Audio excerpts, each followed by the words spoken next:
pleasant good evening here from Southwest Florida, where match week 26 of Gainbridge Super League play brings us a clash between sides desperate for points in the table. Tampa Bay Sun and DC Power lock horns once again here in Florida. We say hello and welcome from Suncoast Credit Union Field alongside the former Gainbridge Super League winner Erica Timrak. I'm Sam Goldfarb. Here is your look at the Gainbridge Super League table. As things stand, both these sides below the playoff cut line. A DC Power squad with just one win in its last 5, looking to trim that 6-point gap between itself and the top 4. Tampa Bay Sun, 11 points adrift. They need a victory here to keep themselves afloat. Well, Erica, this is a pair of sides that have met before, and the last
offense tonight. Well, on the opposite end of the coin, this is a DC squad.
Key presence up top for Power FC. Just about ready to get everything underway here from Tampa, Florida. It is the Sun against Power FC once again as both these sides look for a key 3 points. Stick with us. Lineups and kickoff next.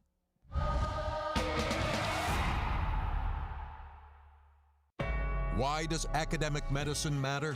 Because at Tampa General, the best medicine starts with the best science. Like our cutting-edge research that helped develop computerized devices to treat epilepsy and Parkinson's, restoring normal brain function and ending tremors. That's the academic difference every day at the region's only academic health system. Tampa General. Other hospitals practice medicine. We define it. For over 50 years, Tampa General and the USF Health Morsani College of Medicine have partnered to innovate and elevate academic medicine. We train over 800 residents and fellows annually, participate in thousands of research studies, and are the region's only Level 1 trauma center. That's the power of a proven partnership at the region's only academic health system. Tampa General. Other hospitals practice medicine. We define it.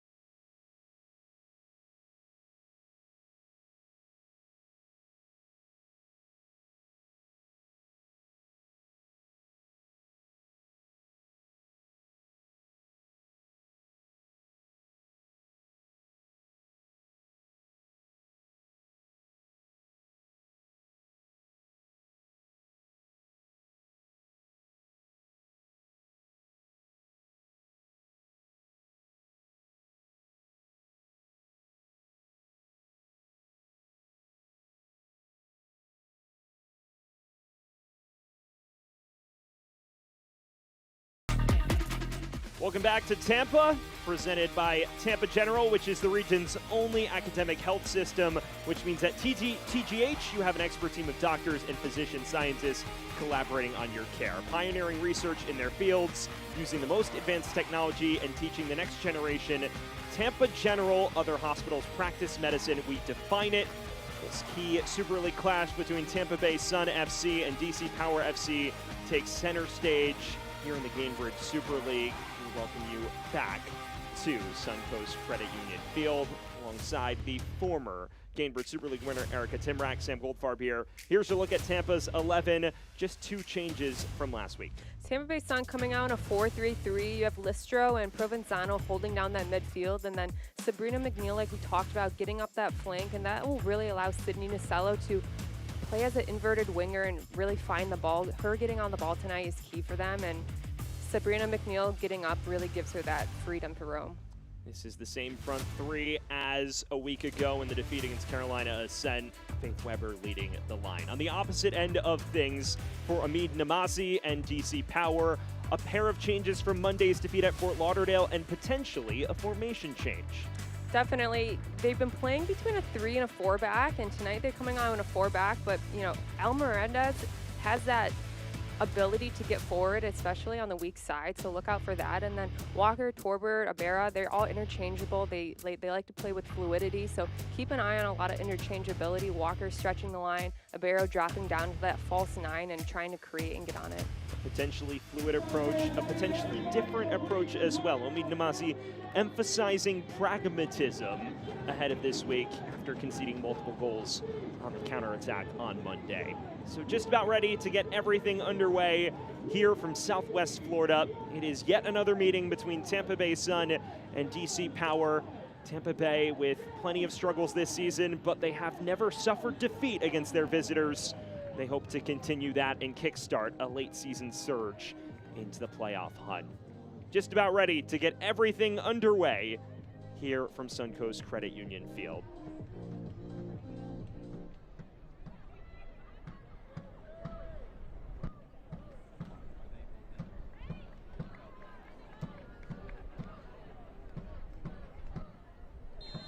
And we are underway.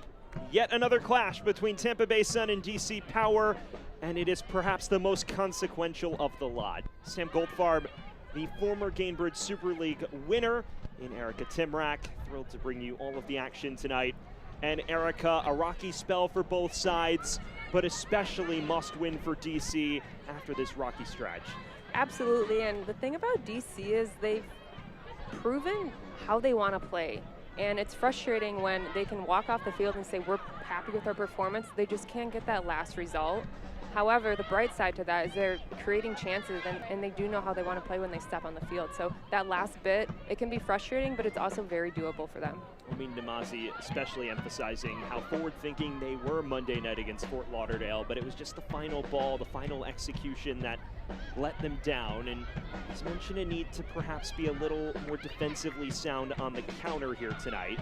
So we'll see if that changes how they approach things in terms of their press. Absolutely, and look, when you're in the end of season and the nitty-gritty where the playoff push is so close, sometimes you have to scrap how you want to play a little bit. And if you want to play a good brand of football, connect passes, and really play that beautiful style of play, sometimes you have to compromise a little and be okay with having a dirtier game, a more chaotic game, and not it looking the way you want it to. And it is important to highlight, we specified this off the top, but so many players at the moment out due to injury or international duty. Of course, DC's top scorer, Gianna Gorley, not in the squad for the 3rd consecutive match tonight, so perhaps that forces you to adjust things when you can't be as dynamic in the final third as you'd like. Early free kick here for DC Power. Aloza already getting on it early. She just dropped into that space and was able to win her team a free kick in a pretty dangerous position. And this is another area where DC can capitalize on set pieces, especially Tampa at home. They're hard to play. It's turf. It's not the best environment. So these set pieces are big for them. It is Emily Colton who stands over this. It's also a side that has struggled to score out of open play. They were in the midst of a 260-minute goal drought before Barra struck on Monday. As this is floated to the back post. dealt with convincingly by the Sun.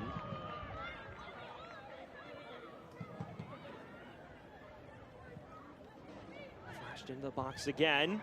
Runs all the way through. Gainer clips it right across the face and claimed by Wegner.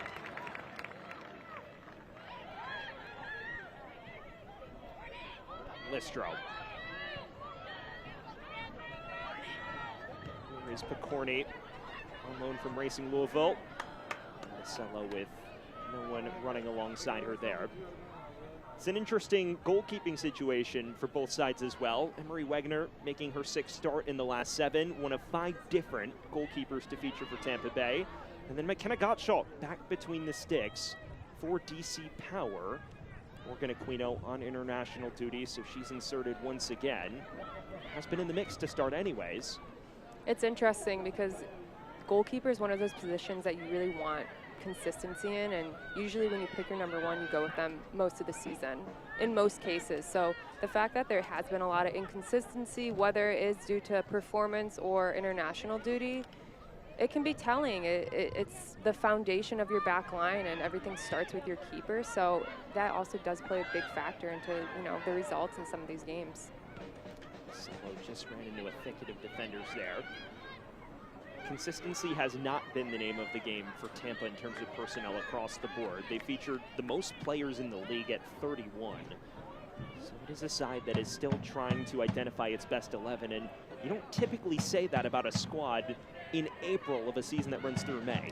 No, and I think that after winning last year, they had a ton of turnover, and they really struggled this year trying to find an identity. And just because they won last year, they couldn't take that identity and keep continuing with it because their personnel changed so much. I mean, they had Flo, for instance, who was their 9, and this is turned over, and a real chance. Forces a quality stop out of Wegner. And early on, Alyssa Walker already pressing the issue. Absolutely, Alyssa Walker just finding herself in that key spot, and she just takes a look up, and Provenzano trips on the ball, and then Walker's able to just kind of try and sneak into that far post, but Wegner comes up with a good save, but really good from DC right there. Forces a corner. DC hoping to be more clinical in these scenarios.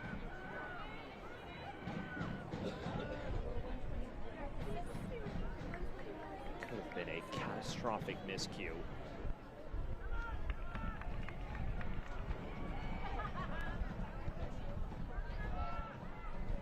Taken within swing toward the near post. Back out. Second effort towards Walker, who heads it across the face and requires some decent last-ditch defending. Tampa Bay, for all of its industry, has struggled against set pieces on occasion, including last week. They have been, and I think because they let up goals last game on set pieces, they're going to be extra intentional about discipline in the box and making sure you have your runner. For me, set pieces in the box, corner kicks, it's all about mentality. It's all about aggressiveness. When I was marking, I wouldn't even be looking at the ball. I would be looking at my player to defend and making sure they didn't get past me. Sets up Colton from the opposite corner flag now. Takes within swing. It's an appetizing one that ran all the way through. They've even drawn a clatter off the woodwork. So 2 nervously dealt with set pieces, but Tampa survives to fight another day. There's your look at Emery Wegner. As we mentioned, 5 different goalkeepers featuring for Tampa Bay Sun this year. She was a last-ditch scratch a week ago due to a 24-hour illness, but good to see her back between the sticks for Tampa Bay Sun. Tampa Bay Sun already struggling to play out of the back. They've had 2 turnovers already that have kind of led to chances on goal or set pieces. So DC has come out and pressed them. And when we talked to Coach Namazi, he said, our press works when we commit to it, but when we don't, we find ourselves reactive and a little lost. So I think fine-tuning that high press and really picking the moments when to do it will be key for them tonight. Press it forward here, in the wide areas, and an overzealous challenge from Hannah Richardson.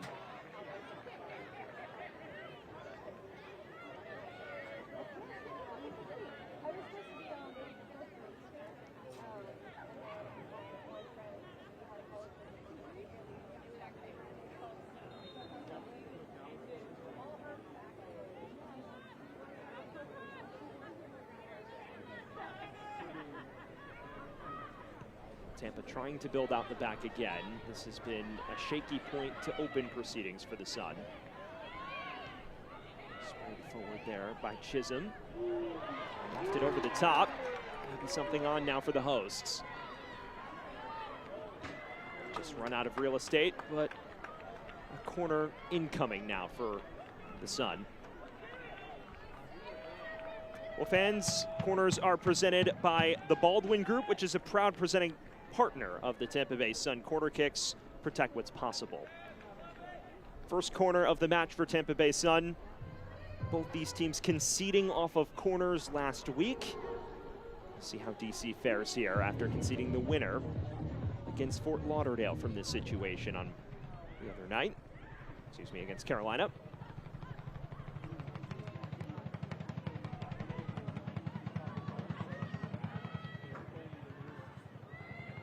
Shimkin. Yet another corner coming. And it is presented by the Baldwin Group, which is a proud presenting partner of the Tampa Bay Sun. Corner kicks protect what's possible.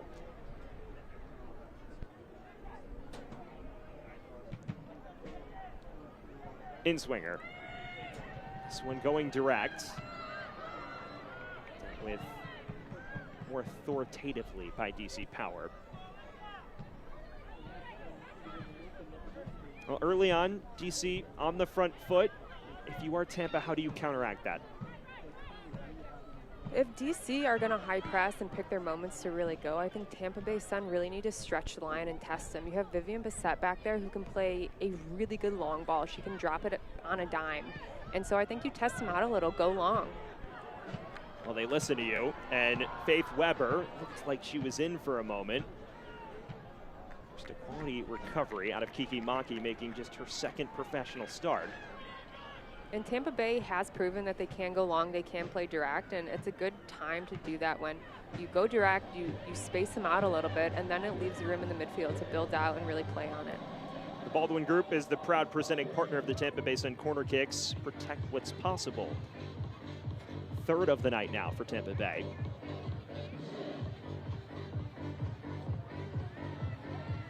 Nasello as a short option if they so choose. Go direct again. He's toward the back post. Too much shoving in the area for our referee's liking. You can see on the corner kicks, Tampa Bay Sun send out two. They want to get Nasello on the ball on the dribble, but DC Power are no fool. They send two out to defend that and basically disallow Nasello from dribbling in, causing Tampa Bay to go direct on their corners. Early on, you're seeing Emery Wegner not shy about getting off her line and joining the build. There's always some risk associated with that.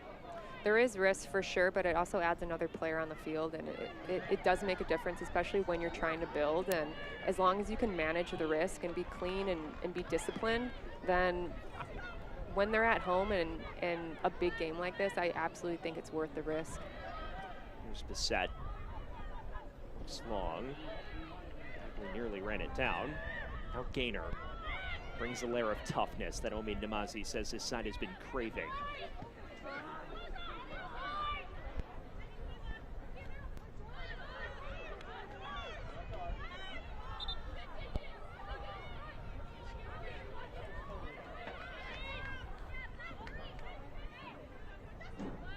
Here's a bear up.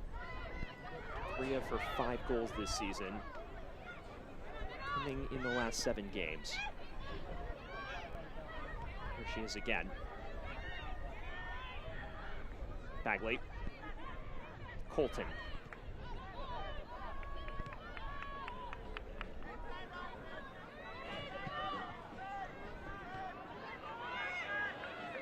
Here's Nasello, the MVP of that Gainbridge Super League final in 24-25. Tampa Bay, of course, the defending champions.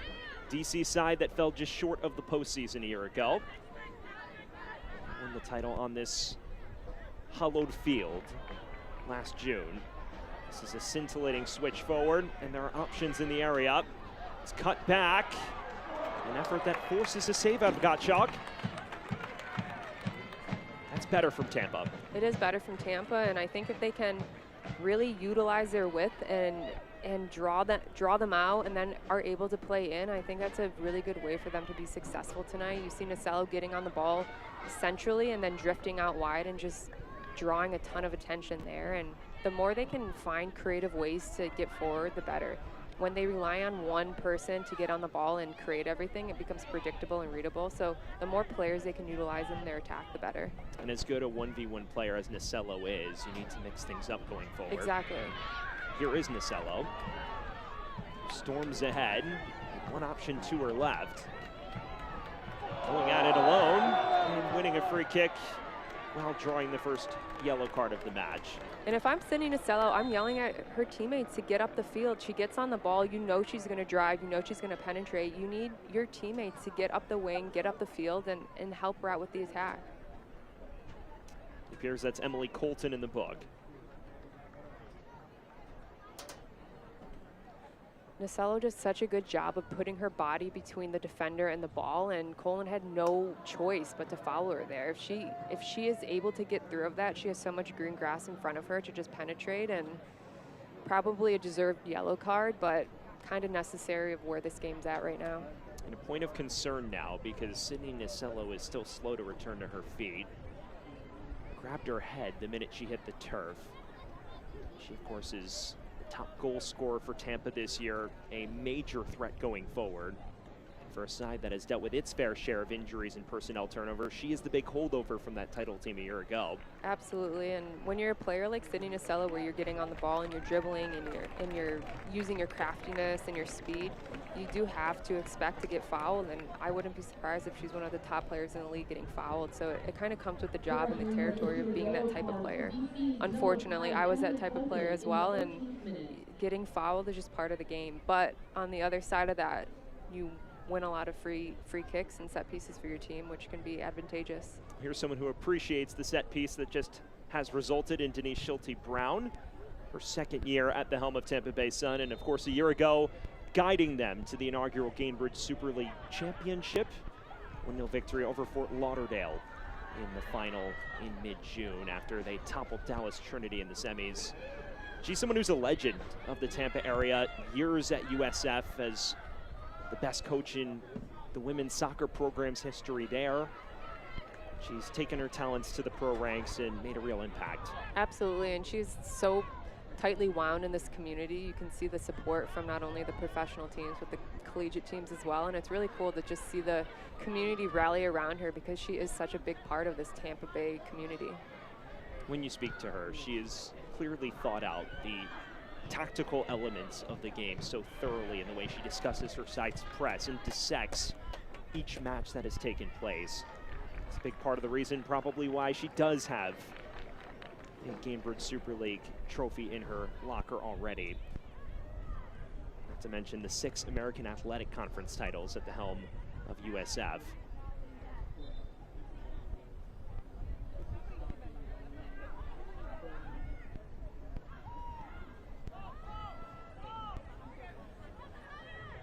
Well, just over 15 minutes gone at Suncoast Credit Union Field. Sam Goldfarb alongside the Gainbridge Super League champion Erica Timrak, and it's been a match of ebbs and flows so far. DC got off to the fast start.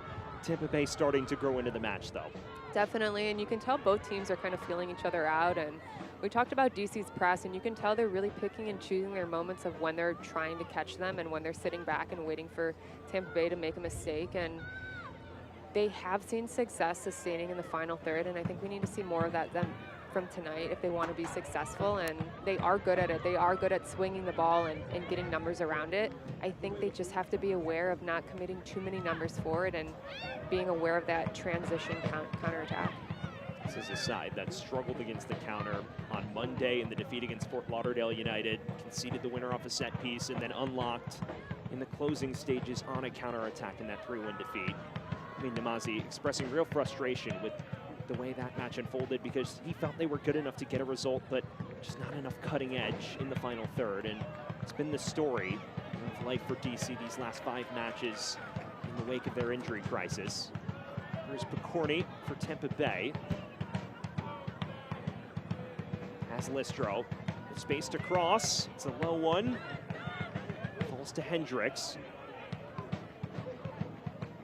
Provenzano.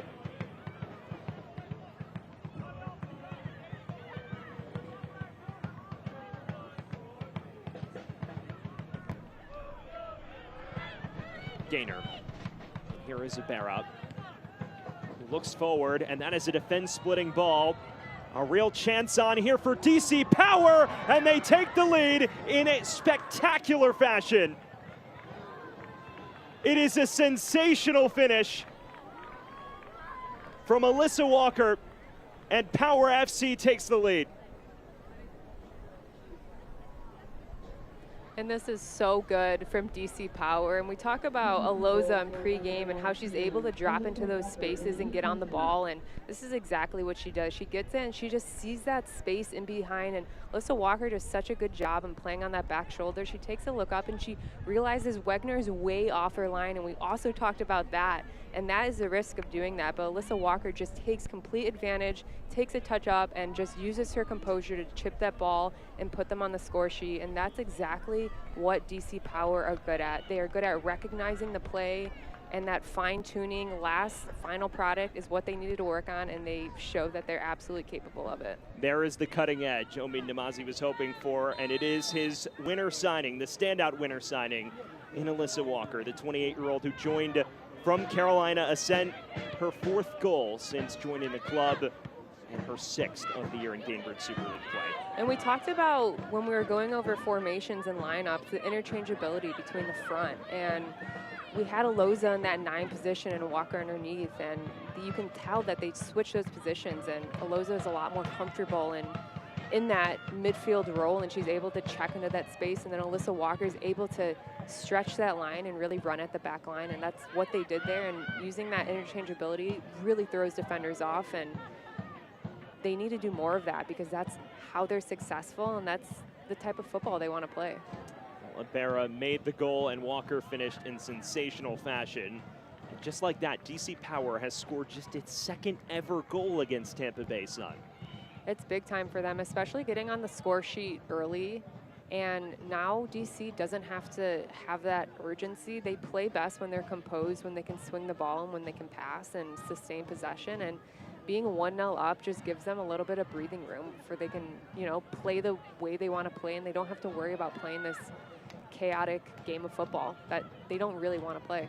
There is your look at Alyssa Walker, someone who did battle some injury issues, suffered an ACL tear during her time with Spokane Zephyr a year ago that cost her the inaugural season of Gainbridge Super League play. And Omi Namazi mentioning how she's still getting back up to full speed, still committing to running in behind.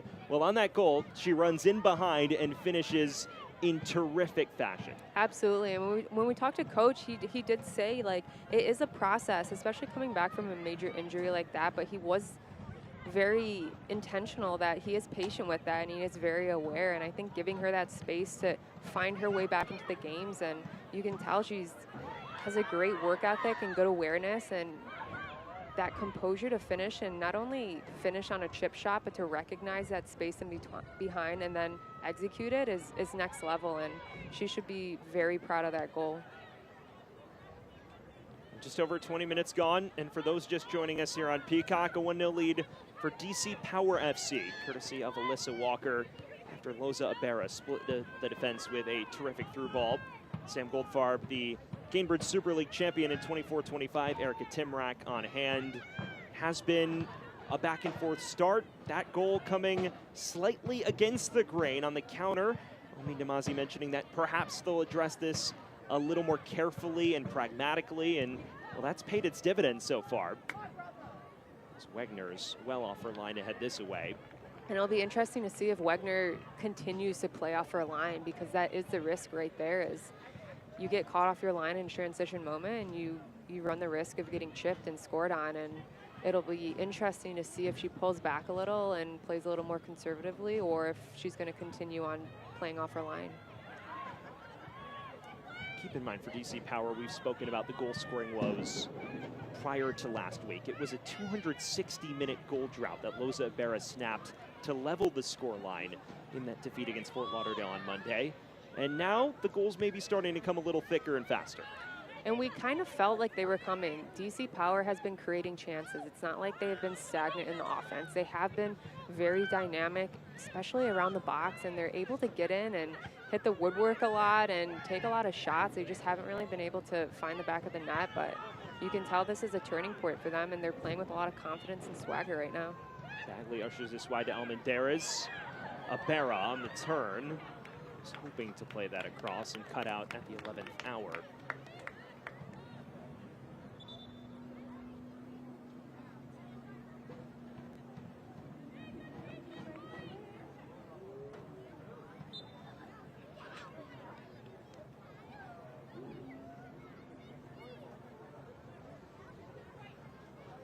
Long throw, Walker.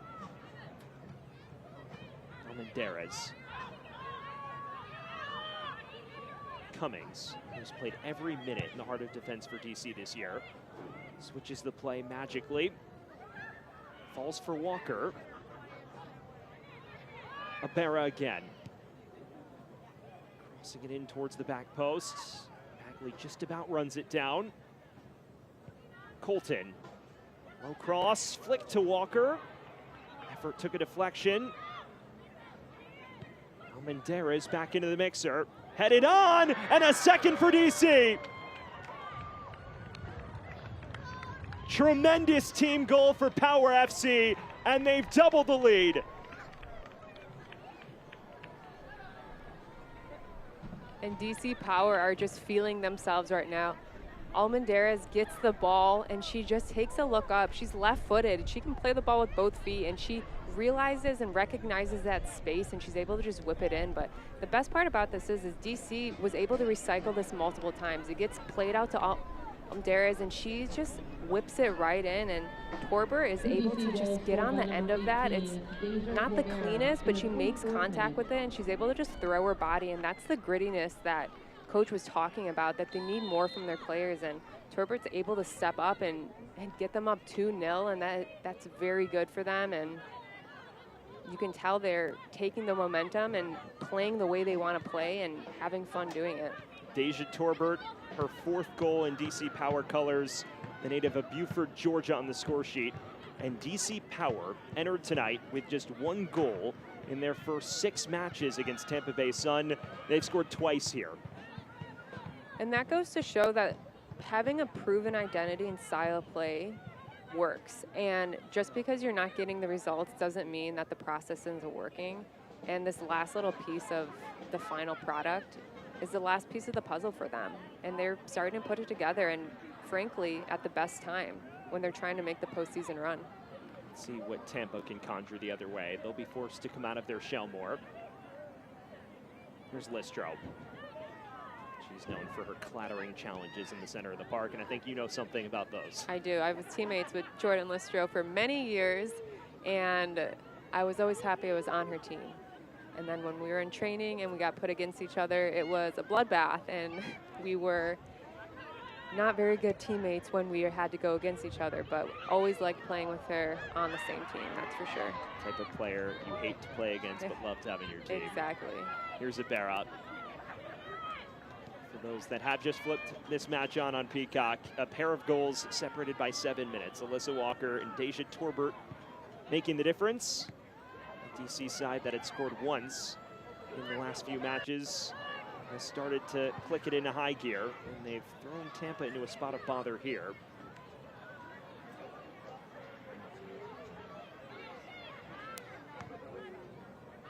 Prior to tonight, just 1 goal in the last 3 for DC Power. They have unlocked Tampa twice, a side that they have never beaten in the 6 previous meetings. Tampa 4 wins and 2 draws entering the night against Power FC. They found a way, though, to make the most of a matchup that isn't strong on paper. Definitely, and I think what's important to also recognize that they scored in 2 completely different ways. One of them was dropping in a little up, back, and through, stretching the line, and then another one was off a cross and just being a little aggressive in the box, which is something they needed. And having multiple ways you can score, especially in the first half of a game against an opponent that, according to history, you do not score a lot against, I think it just shows their adaptability and their versatility, and see how they can close out this half. And we mentioned how key this fixture is for both clubs, because DC entered the night 6 points south of the playoff line. The top 4 sides reached the Gainbridge Super League playoffs over the summer. And DC last season 18 points off the pace. This year they've bounced in and around the playoff line for the bulk of the year. This is now the time where Omid Namazi's women need to make a push, and this would be a strong start if they can see this out. Meanwhile for Tampa, they've been marooned in the basement of the Gainbridge Super League. If they fall tonight, they're pushed towards the brink of elimination from playoff contention. It's that type of time in the season where every result matters. And when we talked to Coach Namazi, he noted that Alyssa Walker's, one of her strengths is her post-up play. And we started to see a little more of that this game. Here's Nasello for Tampa. Bypasses her defender across the face and cleared off the line brilliantly.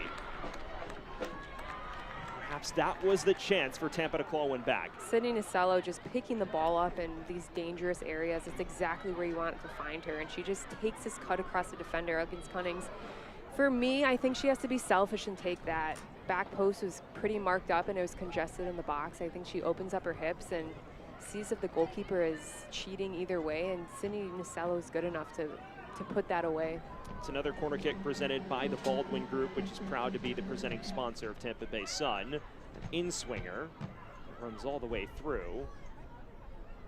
And a rather underwhelming set piece there from the Sun.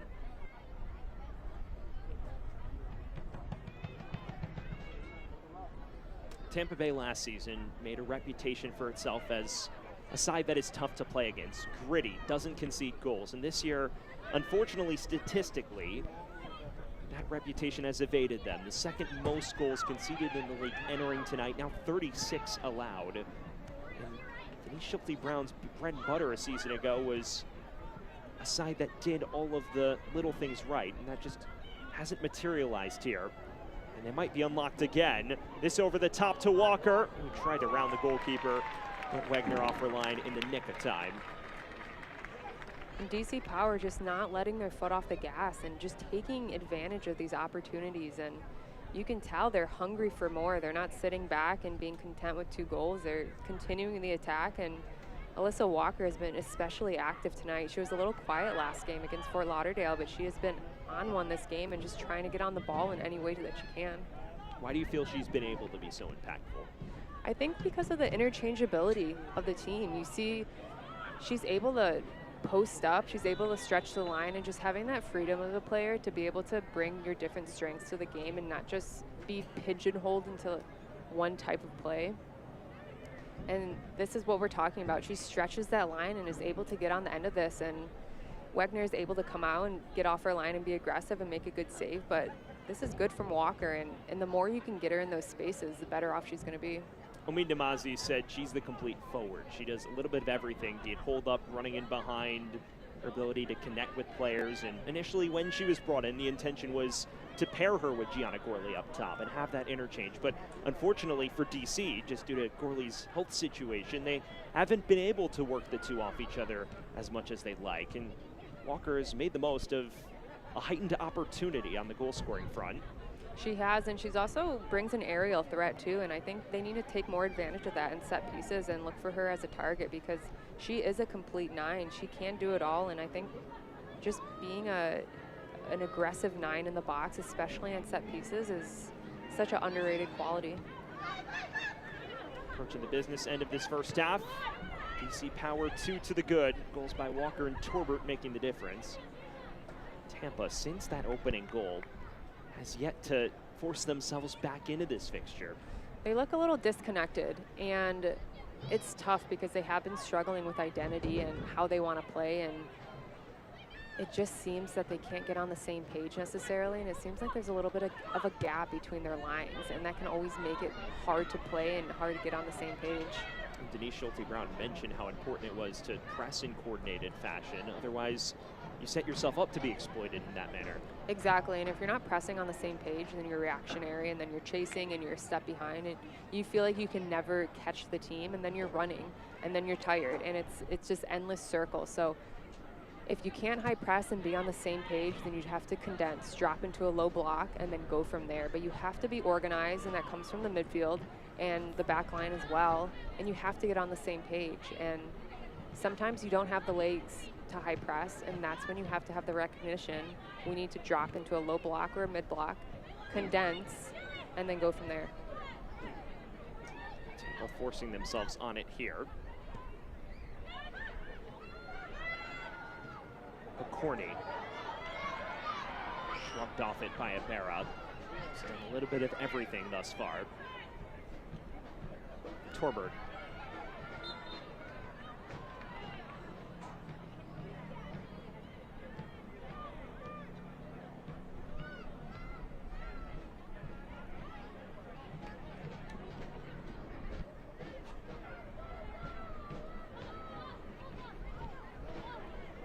On the other end of things, Omin Namazi will certainly be the happier of the two coaches. His first year in charge of DC Power FC. It was a year full with coaching turnover for DC in the 24-25 campaign. Omin Namazi offering a bit of stability, and he's put his side right in the thick of playoff contention. Absolutely, and he's given his players an identity to work towards, and you can't ask for anything more as a player than to have a identity and how you know you're going to play and what principles you have to fall back on. And I think Coach Amazi has been such a good job about giving his players clarity on their roles, what he expects from them, and you can see it. They play as a cohesive team. They're connected. They're on the same page. The way they score the goals, that's not just luck or right place at the right time. That's pattern play and practice, and that's intentional movements on and off the ball. And I think obviously credit goes to the players, but a lot of credit goes to him as well. Someone who's coached for 26 years prior to being appointed as the head coach of DC Power, and he's coached all over the ranks of men's and women's football, USL Championship with Hartford Athletic, not to mention his time as the interim head coach of Chicago Red Stars back in the day in NWSL. So he is one of the more decorated coaches in this division. And you can tell by the way he coaches that he has experience. He has that ability to manage players, and being able to bring the best qualities out of your players is such an important key to being a coach, and I think that he does that, and I think it shows on the pitch. Well, fans, Select, the official match ball supplier of the Gainbridge Super League and many elite leagues throughout Europe. Visit us.select-sport.com for the latest Select product specials and more. Select, the player's choice. Those just joining us on Peacock, we welcome you to Tampa Bay, Florida. Sam Goldfarb alongside the former Gainbridge Super League champion Erica Timrack on hand. A pair of goals for DC Power separates these two sides. The defending champions trailing at the hands of Alyssa Walker and Deja Torbert.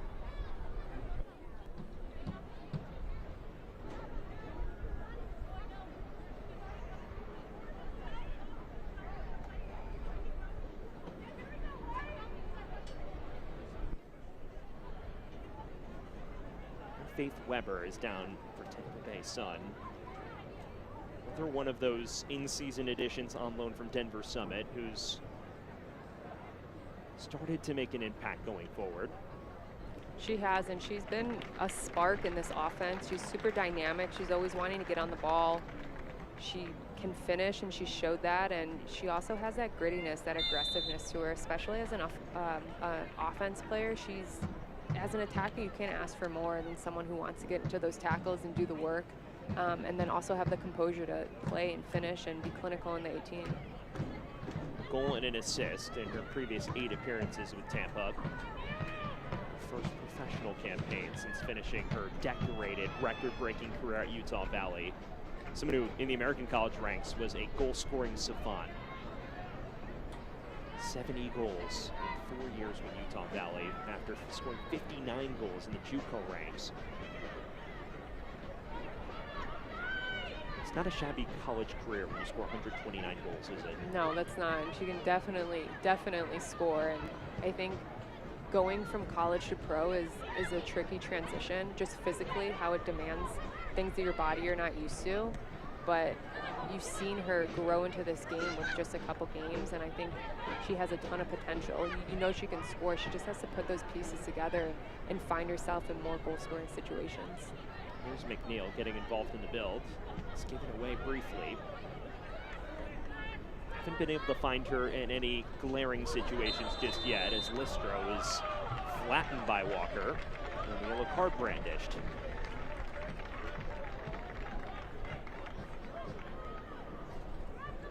It's not often you see Listro the one getting flattened by the two-footed challenge, is it? It's not. And Alyssa Walker just putting in that work. She does get the ball, but because she comes from a behind position, the ref is going to call that a foul. But it's good work from Alyssa Walker. She's just trying to catch them on that transition again. But Jordan Listro wins the foul for them. So Walker in the book. Second DC power player to be cautioned in this first half.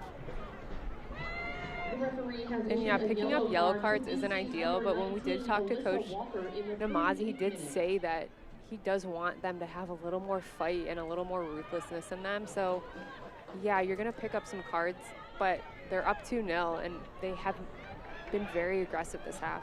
Here's McNeil for Tampa. Options in the area over the head of Weber. Not dealt with yet though.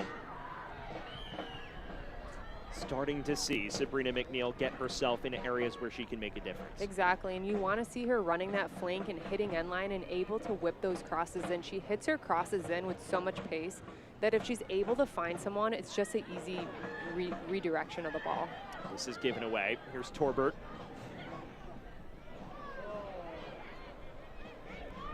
Numbers stream forward for DC. Almendarez. Already 1 assist to her name. Plays this into the quarter of uncertainty and was hunting Torbert again. Fans, the Gainbridge Super League playoffs are starting to take shape. To stay up to date on all of the latest information, analysis, and insight, visit GainbridgeSuperLeague.com. Already one team clinching their ticket in the Gainbridge Super League playoffs. That's Sporting Jacks. Lexington Sporting Club right now hunting a first ever playoff berth, but 0-0 at the moment. They need to defeat Carolina Ascent to become the second team to reach the postseason. Both these sides hoping to keep their dwindling playoff hopes alive, but if DC is to win, they're just 3 points south of the cut line with 4 matches to play. So plenty on the cards for them if they can get the job done away from home. Absolutely, and I think not only are the points important, but how you're playing, because you want to have that confidence in these last few weeks of play, and the fact that they can put these games together and not only get the results, but the performances as well, and I think bodes well for them and just gives them that confidence, momentum going into the next few weeks. And for Tampa, this fixture a lot more crucial than people would initially think when looking at the table, because they did win 2 in a row before that defeat on Sunday against Carolina Ascent, and you look at their final 6 fixtures, including this one, you'd figure realistically you have to win 4 or 5 to have a chance, but they do have a chance and matches in hand on some of the teams above them. So losing tonight would put them in a quite precarious situation, but if they could turn it around, could start to talk about them maybe pushing up the ranks. Exactly, and I think they just have to focus on one game at a time and just stringing together win by win and then go from there. But it's impossible to look at the table because anything can happen. We see it happen all the time in playoffs. You think X teams are going to make it, and a turn of events happens and something unpredictable happens, and that's just part of the game. So that was a yellow card for Vivian Bissett.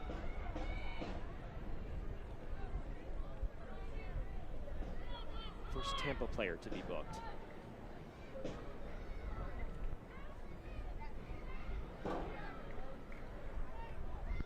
DC trying to conjure one more moment of magic before the break. You would figure a third goal at this point would all but put it out of reach.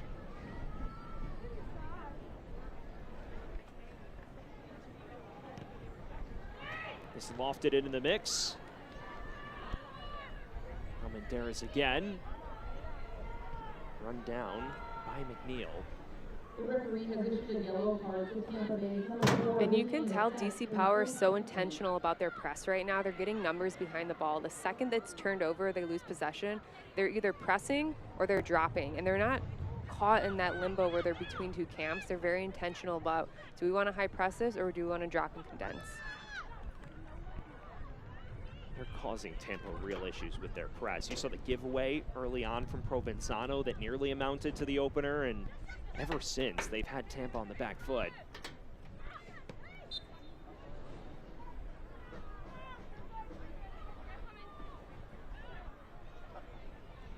Almendarez down after that challenge.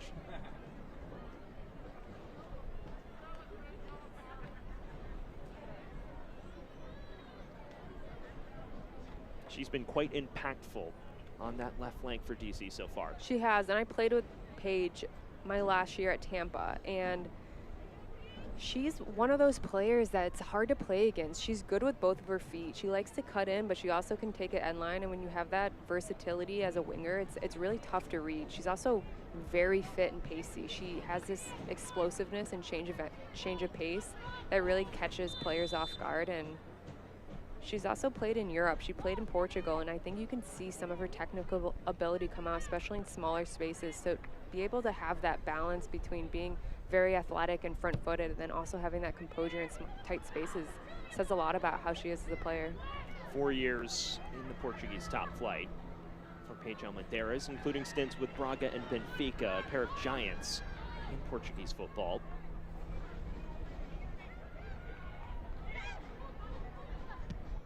As you mentioned, a Gainbridge Super League winner a year ago. This is a real chance here for Weber. He forces a strong palm out of McKenna Gottschalk. And this is what Tampa need to do. They need to just go direct and use the speed up top. They have Faith Weber, they have Sydney Nasello, who are both very pacey. Faith Weber always running off that back shoulder, and you've seen her score from distance before, and she tries to catch Gottschalk off her line and able to win a corner, but that's what they need. That spark, that transitional moments are key for them, and they're good at them. Another corner presented by the Baldwin Group. Headed back into the quarter of uncertainty and away from Torbert. Final minute of the initial 45, and as things stand, DC Power will enter halftime overjoyed relative to their hosts. Pair of goals from Alyssa Walker and Deja Torbert separate the two squads. The goals came 7 minutes apart around the midway portion of the first half. A side that entered tonight with one win in its last 5 matches and struggling in front of goal. They have alleviated many of those concerns with this first half performance. They have, and Torbert, we see her play on the wing a lot, and she's playing in a more central 10 role, and I actually really like her there. She's able to get on the ball a lot, and she's able to find it centrally, and she has that aggressiveness to her, and it's always nice to have a 10 who can dominate and physically just cover ground in that midfield area, and she played a big part in this offense, and I think having her in that central position is big for them. Played SEC football at the University of Georgia. 5 seasons as a college soccer player before signing that first contract with Power FC in September. Not a bad debut pro campaign, her 4th goal in her 20th appearance. No, she's adjusted to the pros very well, and she's one of those players that she kind of does both. She's able to attack and she's able to like read these spaces really well, but then on the other side of the ball she's very aggressive. She has really good defensive awareness, and when you can have an attacker who's also a really good defender, it bodes really well, and the transition for her looks like it's been pretty smooth. Just 2 minutes of added time, and we are in the final minute of those added 2. Solo brought down. Maybe one final chance for Tampa to test this DC back line. And you can tell that DC are trying to shut Nasello down, even if it's by fouling. Just don't let her get on the ball, don't let her penetrate, because that's what Tampa Bay rely on for a lot of their offense and creativity. And if they can shut down her, they feel like that plays a huge role in shutting down the majority of their offense. This likely the final chance of the half for either side.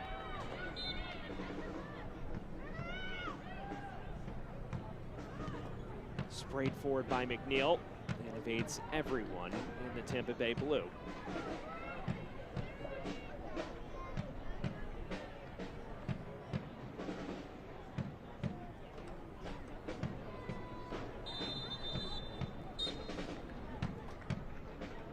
Well, there is the halftime whistle.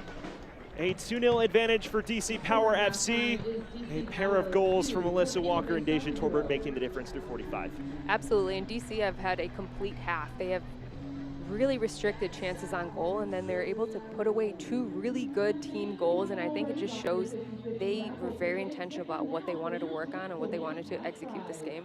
Alyssa Walker is one of those 2 difference makers, took her goal well and caused some real issues running in behind. Absolutely, and I think we saw a lot of what she can do. She had a lot of post-up moments where she's able to drop down, and then on that goal, she's able to run in behind, and then just her collective and composureness on that goal.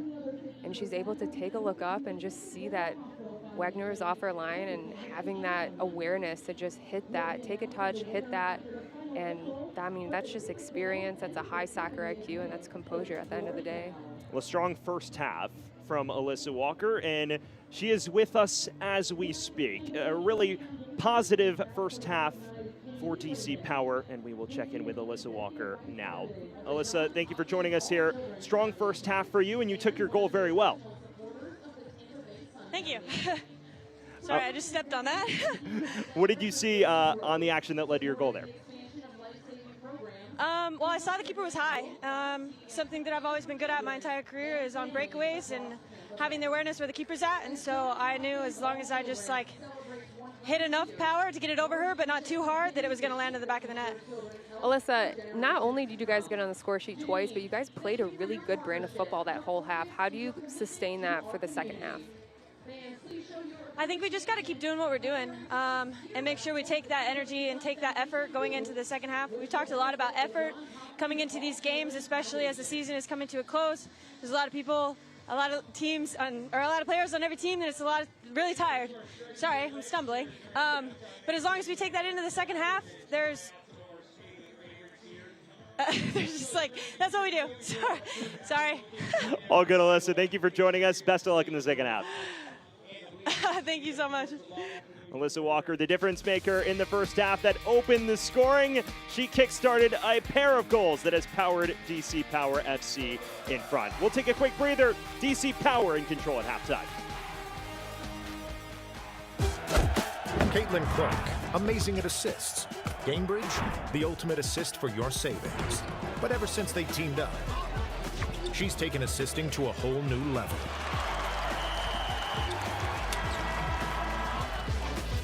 Caitlin Clark, great at assists. Gainbridge, great at assists for your savings.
Today, we accomplished nothing.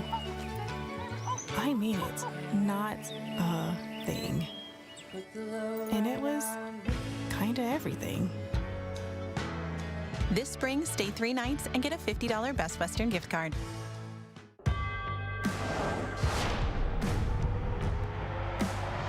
Prinks tires in the USL help soccer journeys everywhere to drive harder. From city playgrounds to suburban sidelines. From early mornings to late nights. From fun with friends to winner takes all. From the biggest fan to the biggest heart. And at every turn, Prinks tires will be there for the long haul. Tampa General is the region's only academic health system and only Level 1 trauma center, which means we handle life-threatening injuries others can't. Our fellowship-trained surgeons specialize in trauma and work with experts from all areas of care to treat patients immediately. We handle the region's most trauma because we're uniquely built to save lives. Tampa General. Other hospitals practice medicine. We define it. When it comes to transplants, every organ wasted is a life not saved. But as the region's only academic health system, Tampa General is changing that. We're the global leader in using revolutionary technology that keeps donor organs functioning outside the body, so we can accept and recover more organs for more life-saving transplants, making us top 5 in the nation 3 years in a row. Tampa General. Other hospitals practice medicine. We define it. Glenn couldn't have done it without me, and I couldn't have done it without him. He had his strengths, and I had my strengths, and that's how we succeeded. There's a lot of care and time that goes into it, and a lot of work. We were people lovers, and people seemed to like us too, so I think that was all part of our success. It's definitely a work culture that we inherited that GB and Evelyn put into place, and it's our job just to make it better and keep it going and make it more successful. Welcome back to Suncoast Credit Union Field, where at halftime, DC Power has rolled in and banged 2 past Tampa Bay Sun, a 2-0 advantage for the visitors in this must-win fixture. Gives us a chance to take a look around the Gainbridge Super League, starting with our scores from around the league here in match week 26. And the big one of note, no score between Carolina Ascent and Lexington. If Lexington wins, they clinch a playoff berth tonight. Absolutely, big game for them. And then 4-1 Sporting Jacks, no surprise there. They have been absolutely clinical since the moment they started in this season. And Carolina Lexington will be a good game. They're both gunning for that spot, and I think it's a good matchup between them. They've both been consistent, and second half, we'll see what happens. In terms of our standout news and notes from around the league, you mentioned Sporting Jacks. They are the first team to clinch a playoff berth, and then as you head further down, Caitlin Parks, the single-season shutout record. Also, Tyler McCamey recording an assist in the league. A breakout week for goalkeepers across the board in the Gainbridge Super League. We'll see if that continues through the remainder of the week. Just about ready to take a look back at our first half, but we'll take a quick breather before that happens. Halftime here in Tampa Bay, and the Sun trailed 2-0. Stick with us. We'll be right back here on Peacock.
We welcome you back to Tampa Bay, Florida, where at halftime the scoreline reads DC Power 2, Tampa Bay Sun 0.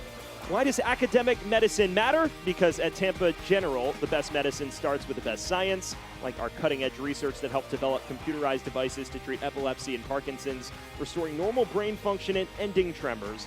That's the academic difference every day at the region's only academic health system. Tampa General, other hospitals practice medicine. We define it. Let's take a look back at our first half highlights in this key Gainbridge Super League clash. DC Power striking with a pair of really quality goals in that DC first half. Power coming out off the front foot. Aloza just getting in that pocket and recognizing the space in behind, and Alyssa Walker just taking full advantage. And she just takes a little touch off her thigh, and then she realizes Wegner's way off her line. So having that awareness to recognize the space in behind and then finish with a chip shot is props off to Alyssa Walker. And then on 24 minutes, they would strike again. Deja Torbert this time after a lovely ball from Paige Almendarez. And DC Power just recycling this, getting in the box, and then Paige Almendarez just recognizing so many numbers in the box. And Deja Torbert just uses that grittiness to step in front of McNeil and just put her head on it. And she's able to redirect it bottom corner, and it might not be the prettiest goal, but she puts her body on the line and is able to put her team up 2-0. A ferocious goal for her fourth goal of the year, and those two moments separate the two sides. Well, at halftime, Tampa Bay with plenty of work to do if they hope to push themselves up the table. As things stand, DC Power 1 foot in the three-point column. We'll see if they can see things out when we return here from Tampa. Stick with us.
Welcome back to Suncoast Credit Union Field, where we are just about set to get things back underway in this key Gainbridge Super League battle.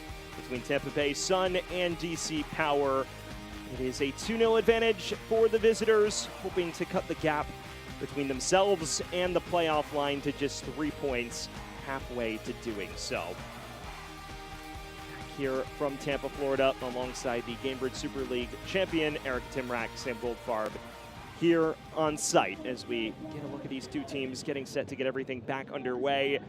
Was a strong first half, no doubt, from DC Power, and Alyssa Walker, one of those two difference makers. Absolutely. DC Power came out on a mission. They knew exactly what they needed to do, and they were able to execute when it mattered, and that's something that they were very intentional about. And in our coach's call, he was telling us how important it is to execute in that 18 and that end product, and they were able to get 2 on the score sheet and also play the way they want to play and not have to play this chaotic style that he thought they were going to have to. Well, back underway here from Tampa. Tampa Bay with plenty of work to do if they hope to kickstart their rapidly dwindling playoff hopes. DC Power, as things stand, would move 3 points south of Dallas Trinity for the 4th and final berth in the Gainbridge Super League playoffs. We'll see how Tampa comes out. They were on the back foot for large spells of that first half, Erica, but you saw them start to flip the script a little bit in the closing stages of that first half. They did, and I think it's about adaptability, and what they were doing at the start of the game was not working, and they decided to go a little more direct towards the end, and it was working. They were getting more chances on goal and earning more set pieces in those dangerous areas, so I think they might have to just change their plan and adapt a little more. We'll see how aggressive they come out to begin the second half. Namazi's group was certainly the protagonist for the majority of that first half, even after scoring the opener, although Tampa did look the more likely after DC found that second.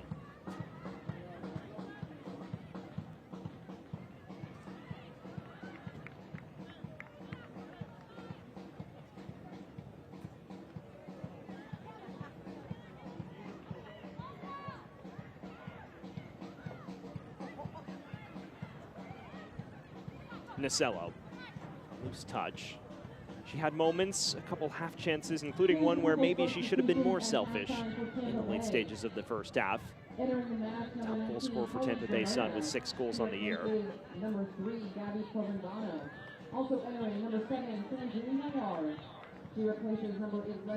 Tampa making some changes.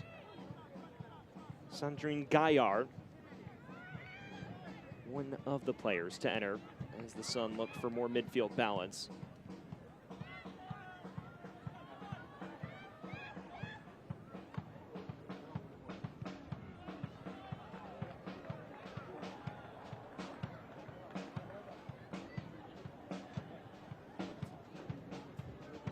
So a double change for Tampa. Carly Jamona and Sandrine Gaillard are in.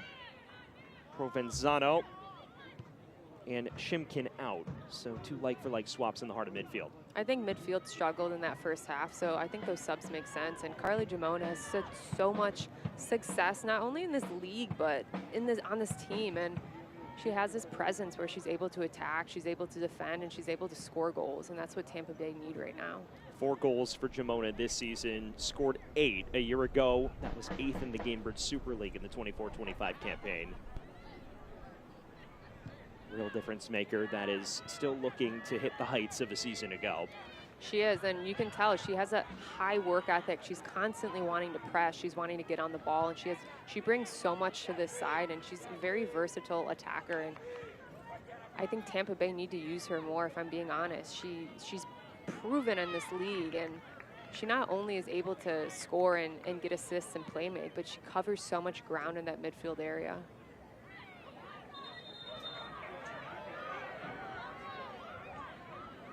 Well, interestingly enough, DC is actually better on the road than at home. This is a DC side that has won 5 of its 6 matches this season away from Audi Field. Yeah, it's interesting. I think a lot of times when you're on the road, it's a little bit more of an underdog mentality, and you're not as expected to walk away with the 3 points. So a stat like that doesn't surprise me, and a lot of times when you're on the road, you can just focus the task on hand. When you're at home, you have a lot of things going on, and then when you're on the road, soccer is the only thing to focus on. And a lot of times it works in teams' advantages. When you were a player, did you prefer being on the road because of that reason? I think it depends on the team I played on. But I like being on the road. I enjoyed it. I loved going to another city and playing in front of new fans. I think that was a fun part of the game and something that I bought into. A lot of players don't like the change, but Gaillard, that's a welcome to the match moment for sure. it is, for sure.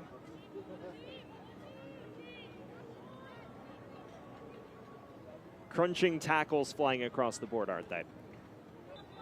It is, and this is just a 50-50, and she doesn't get the better end of that one. Gaillard seems no worse for wear. And now Nasello with options either side. Weber. McNeil. Dances past Bagley, who does just enough to put her off. And you can tell that Tampa Bay's trying to get more numbers up. As soon as Nasello got on the ball, you saw Giamona on her right, and you're able to really just get numbers.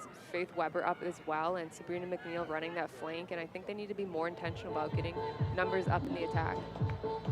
First corner of the second half for Tampa Bay Sun, presented by the Baldwin Group, which is a proud presenting partner of the Tampa Bay Sun Corner Kicks. Protect what's possible. It's an in-swinger toward the near post, away from Ibarra. DC placing heavy emphasis on set-piece defending after shipping the winner from a corner a week ago and faring pretty well so far. Absolutely, and like we said before, set-piece defending and defending on corners is just discipline, and it's focus and it's concentration.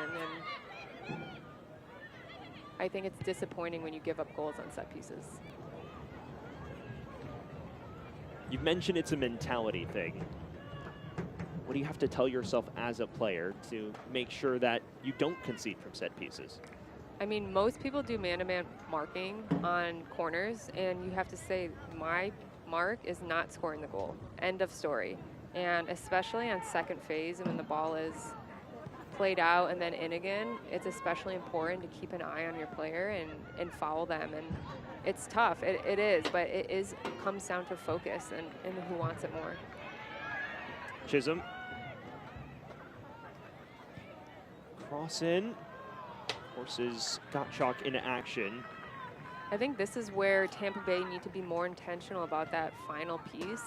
A blind cross into the box when there's one or two players there probably isn't going to cut it. If they look up and they don't see anybody in the box, that's a time to be a little more patient and recycle. Yes, they're 2-0 down, but they still have to have that intention to get through and not just play blind balls into the box, hoping someone's going to get on the end of it. Had their most success when McNeil is ranged forward. Still have yet to pick out a clear-cut target in the area, though. And that's the next step for Denise Schulte-Brown's squad. Exactly, and that not only falls on the person crossing it, but the players in the box. There has to be dynamic movement. You have to have that first near post run to draw defenders in, and then you have to have a far post runner, and ideally someone around the penalty spot. And when you have those three movements in the box, it's really hard to defend. But right now, if you're crossing the ball in and there's only one player in the box, the chances of you scoring that are not very likely.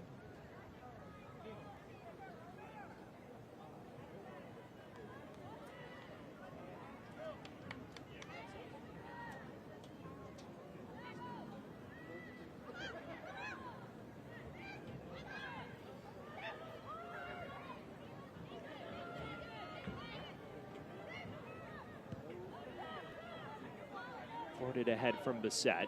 Weber giving chase. With the exception of a couple instances, it just feels like Weber and Nasello have been out on the island for large spells. It does feel like that, and it feels like there's a gap between their lines, and it's frustrating as an attacker when you get the ball and you don't really have players around you to play with. You're kind of forced to just take on players yourself, and I think a big part of them will be connecting the lines, and bringing Carly Giamona and Gaillard into that midfield, I think will help with the cohesion and just connecting that defensive line to to the attack. Well, friends, the Gainbridge Super League playoffs are just over a month away, and we are tracking all of the possible scenarios. You can visit GainbridgeSuperLeague.com/newsletter to get updates on your favorite team and stories from around the league delivered directly to your inbox. Plenty of new storylines brewing as we head into the home stretch of the Gainbridge Super League regular season. Every point matters that much more valuable at this stage of the season. For DC, they're halfway to 3 major points in their quest for a first ever playoff berth. Tampa Bay, the defending champions, perilously in the basement of the Gainbridge Super League table. If they don't find a way to turn this around tonight, their odds could get rather low of returning to the postseason. Bagley heads this forward. Torbert wins a corner for DC Power. DC Power has been especially good on possession regain. If they lose the ball, they're able to get numbers around it quickly and just regain it, and that just keeps them being able to sustain possession in that final third and even win a corner out of some of these balls that were 50-50s to begin with. Almendarez walking over to this.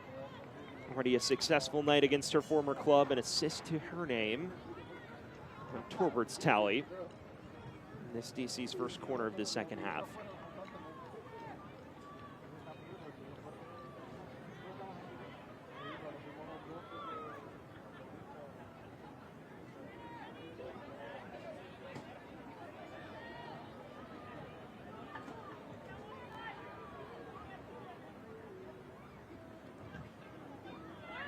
Back post this time, looking for the head of Walker.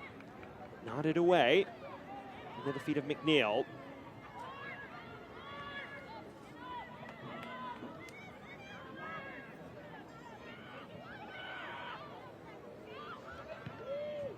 You look at these XG numbers, and they certainly favor DC, although not as much as many would expect. It's 0.41 to 0.15 in the XG battle. Of course, Walker's finish, a lobbed one, was a rather high degree of difficulty.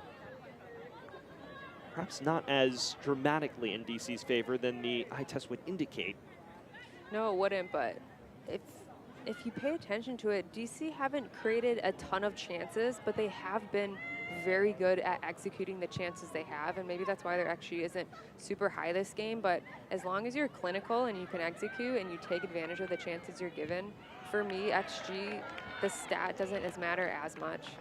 And what is interesting about this is you look at the season-long trend, and DC Power entered the night actually underperforming its XG by about 7 goals. 27 goals this season, but they led the league in XG entering the night, so maybe things starting to even out anyways.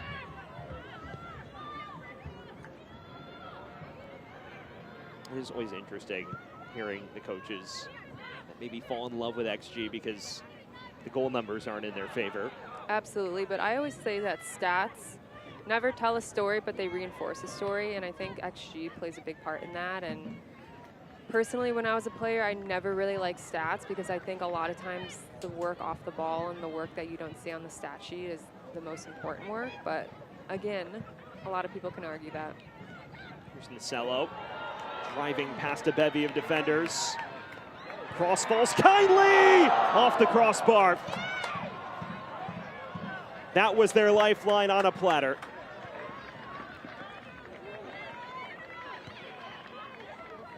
Torbert. Maybe something brewing the other way now for DC Power. Richardson has no support on this near side.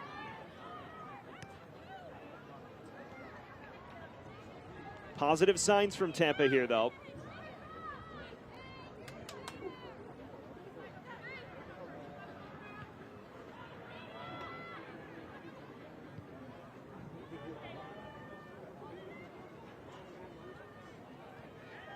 Listro.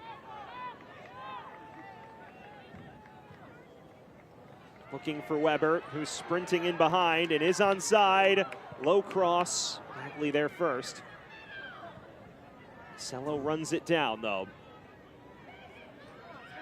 Goes down in the area. Referee unmoved. Nacello sticks with it. Weaved a web of lies, but again, no teammate to greet it. Bassett. Beyond the reach of Chisholm. And this is what Tampa Bay need to do more. Sydney Nasello just gets it and weaves through and draws so much attention. It takes a little deflection, and Carly Gimono just rips it from 10 yards out, hits the crossbar, and gets him a really dangerous look on goal. And Sydney Nasello is just always going to be dangerous in and around this box, and the more she can get on it and dribble, the more havoc she's going to cause. This right here, though, is exactly what Tampa Bay need to do more, but there needs to be more numbers in the box and more dynamic movement. On that last play, Carly Gimono was the only player in the box. There has to be more offensive power in that box, waiting to get on it, waiting for deflection, waiting for a mistake, and that's the only way they're going to be able to capitalize on this. How often do you see a player go down for a penalty appeal, get right back up and nutmeg her defender?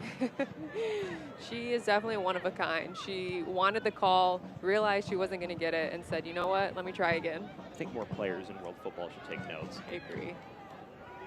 Gimono loses out there. A bear out.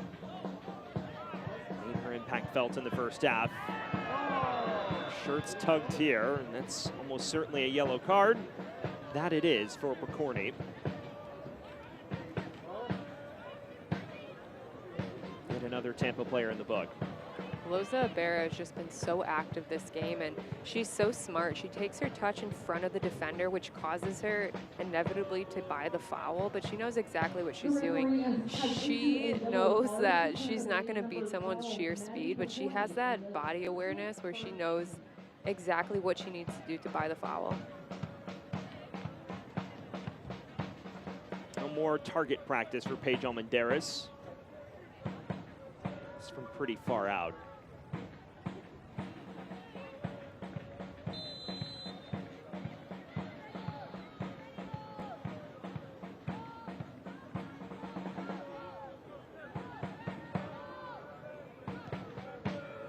Sprayed into the quarter of uncertainty. Here was off her line. Down by Torbert. Bagley.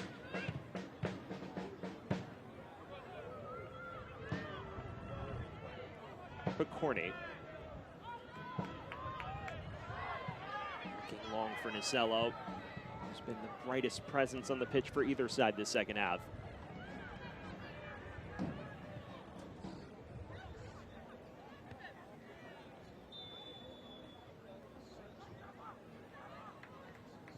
I really think DC Power need to understand that 60 minutes in, Tampa Bay has been known to come back in games. They've been a little flat this half. They haven't created much. They really need to start creating more, get on the score sheet if they want to end this game. But 2-0 is such a dangerous scoreline, and a team like Tampa that's nitty and fights to the last minute, they have to be careful. They have to be more disciplined in these set pieces, and offensively, they have to be more ruthless, come out with that aggression they did the first half. We showed you those stats. Outscored 8-3 in the last 5 games, DC Power. As this corner kick is brought to you by the Baldwin Group, which is a proud presenting partner of the Tampa Bay Sun Corner Kicks. Protect what's possible. Can Tampa find a lifeline before it's too late? Another in-swinger. This dangerous. Gaillard heads it right at Gottschalk.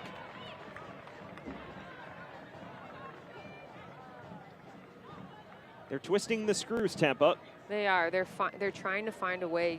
Gaillard gets on the end of that. If she hits that anywhere else, that's a goal. This is given away to Gaillard. Weber across the face of goal.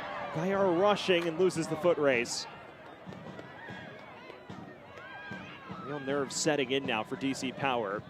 It is, but that is excellent emergency defending in the box right there. More options in the area. Flashing ball. Bagley doing barely enough to escort it behind.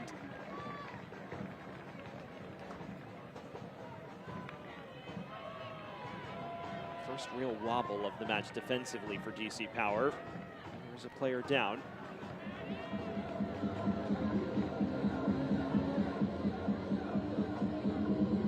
Looks like Kiki Maki. It's actually Gaynor.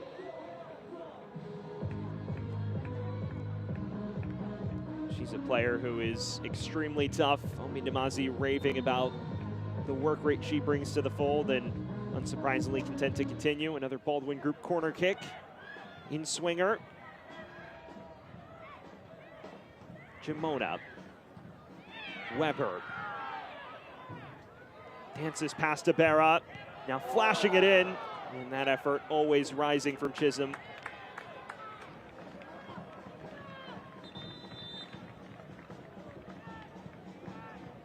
Feels like we're approaching the time where maybe DC could use some fresh legs. Absolutely, fresh legs and a little spark. If I'm Faith Weber here, I'm going down on this. She gets a little bit of a tug, and you might as well try for the foul, but that's better from Faith Weber to just get into those half spaces and try and create in the box and just cause havoc. But they're definitely pinning DC into their own half right now, which is something that we didn't see them do in the first half, and they've gotten success from it. If they can only put one away now and just give them that spark and needed energy to feel like they can win this game or get a result. Well, asking you shall receive, because DC has just made a change, and Jada Bedoya is into the action for Hannah Richardson. She is very dynamic on the wings. She is, and that's exactly the spark they need. They need a little bit of someone who can get on the ball and run at players and play in between those lines and really find those seams.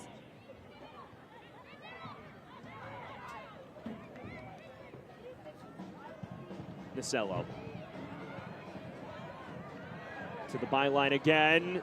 This cross tight on the near post and out for a corner. You saw the change moments ago for DC. There was also a change for Tampa Bay. Maddie Parsons in for Picorni. As Gottschalk is down on the deck for DC Power. And I think DC Power are taking a much needed tactical break right now to just kind of let the team breathe. Tampa Bay's coming down their throat. They're getting corner after corner. They're getting chances in the 18, and DC Power need to take this time and regroup mentally. Perhaps some cramping issues now for Gottschalk.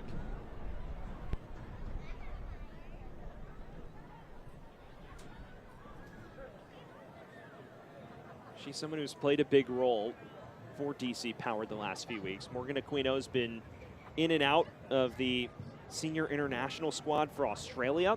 To get another look at this chance. And that's a big time save, just covering that near post, making sure nothing slips in there, and just keeping your team in this time where they're not letting anything in. And they have been very disciplined in the box in terms of not letting anything on net, but Tampa Bay are finding a way. They're finding a little more chances this half, and they're able to pin DC in there. You can tell the team's getting together. They're trying to adapt. They're trying to make a little bit of tactical adjustments, maybe. Well, the only other goalkeeper rostered tonight for DC Power is the 17-year-old Emily Critchbaum, an academy player. She currently is not being forced into the warm-up, but where this goes on, you wonder if she'll be thrust into a big spot here for DC Power. It would definitely be a test, and especially where they're at in the season, and these games are so crucial to get a result out of. Gottschalk still being tended to. Her understudy tonight signed an academy contract on March 27th through the end of the Gainbridge Super League season. This is a DC side that is known for giving youth players opportunity. Of course, last season, Valentina Perota made her debut at 14 years of age, but as of now, it seems like Gottschalk is content to try and tough this out. And it's always tough going from a little break like that right into a set piece, especially a corner kick where you have to be so locked in. We'll see how she fares here. Another Baldwin Group corner toward the back stick. Maddie Parsons, the substitute, runs it down for Tampa Bay. Just replaced Picorni moments ago. Loses it out of play. So much on the line here. We spoke about the rocky record for DC Power historically against Tampa. They have never defeated the Sun. Only one goal in the previous 6 matches, and already faring much better here tonight. The question is, can they see this out and earn what would be a colossal 3 points just about 3 weeks after falling against this Tampa side 2-0 at home. Bistro hoping to ensure that that's not the case. Nicello starting to tap into her bag here in the second. Turns on the brakes. There is 2 footsteps behind it.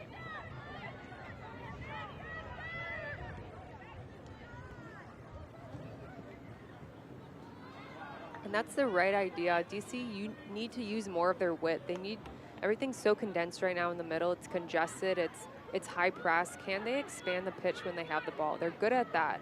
They know they can do it. When they get the ball, can they put their foot on it, make the pitch big, and make Tampa Bay run a little bit? Torbert can't find Walker there. She opened the scoring on 18 minutes. Torbert on 24 minutes doubled the lead. We found ourselves facing the same scoreline since, although in this second half, Tampa rattling the woodwork, creating real havoc. This is Bedoya for DC Power, the substitute. It's a crunching challenge from Bissett. Now into the final 20 minutes.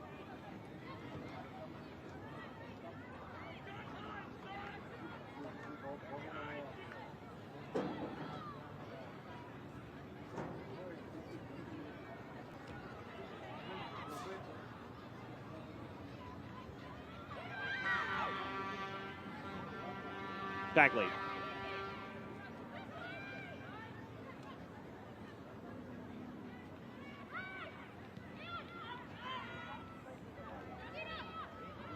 Charging run from Gaynor. Fouled Gaillard in the process.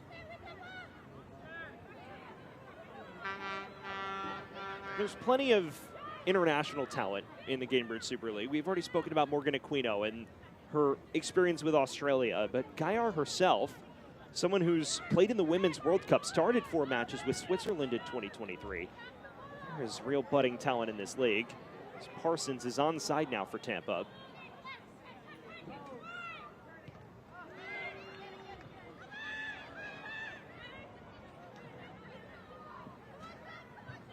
Bedoya.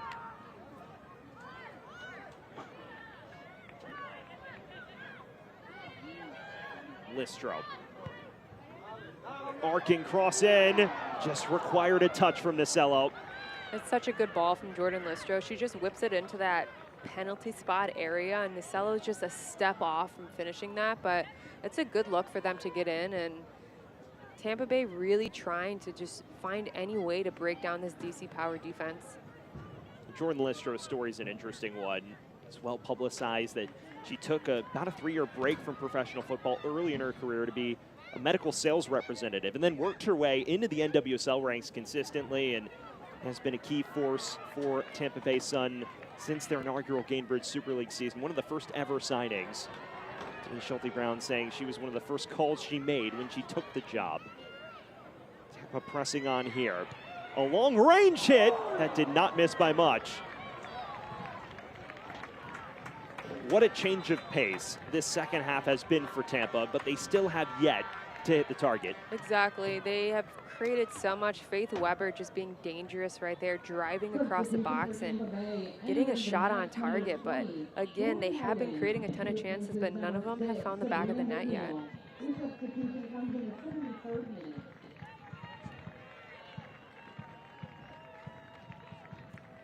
Sabrina McNeil makes way. Someone who usually plays the full 90, replaced by Victoria Haugen, who's been a regular right back starter for much of the spring. Now she'll fill in at left back here.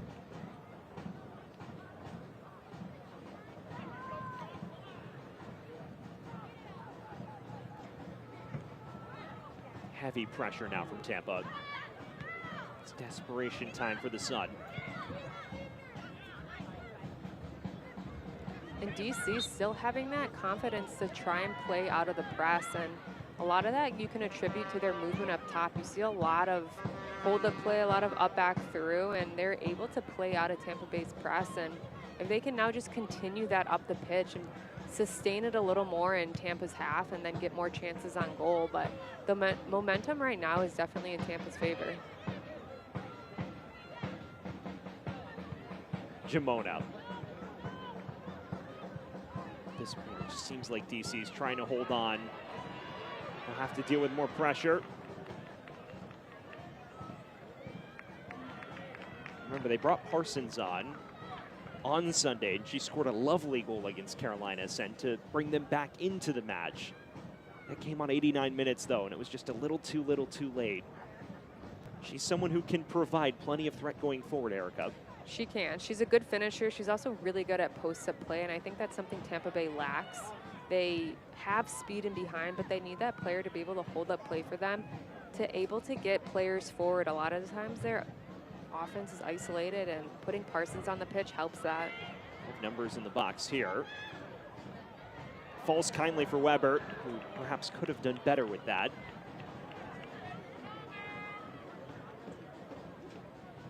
She's faced plenty of shots this second half, Gottschalk. To her credit, has fared very well.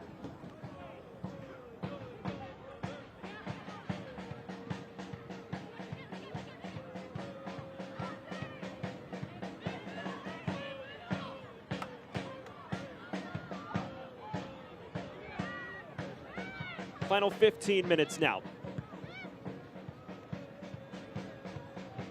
Question beckons. Can Tampa Bay climb back into this, or will it be DC's first victory since last month? A side that, as we spotlighted off the top, went unbeaten through its first 4 spring matches, just 1 win in the 5 that have followed. Nacello spinning past defenders. An appetizing cross. It did take a touch, but just wide of that far post. And that's such a good ball from Sydney Nacello. She just gets it at half and is able to work it all the way up the wing, and then recognize that there are players in the box. And she just used her shiftiness to beat her players, and then recognizes that space. And Parson tries to slide and get on the end of that, and she's not able to find the target. But you had Jamona crashing back post as well. And it's a better look, but again, you can have all the chances you want, but if you can't put one away, they can't get back into this game. After the fact as well, you see Jamona almost beckoning toward her teammates, saying, I was right there. Exactly, and I'm curious to see if she yelled at her to leave it, because a lot of times, as the last player in the box, you have a full view of everything going on, and a simple leave the ball can go a long way, and Parsons doing her best to just get anything on that, but Jamona definitely had the better look.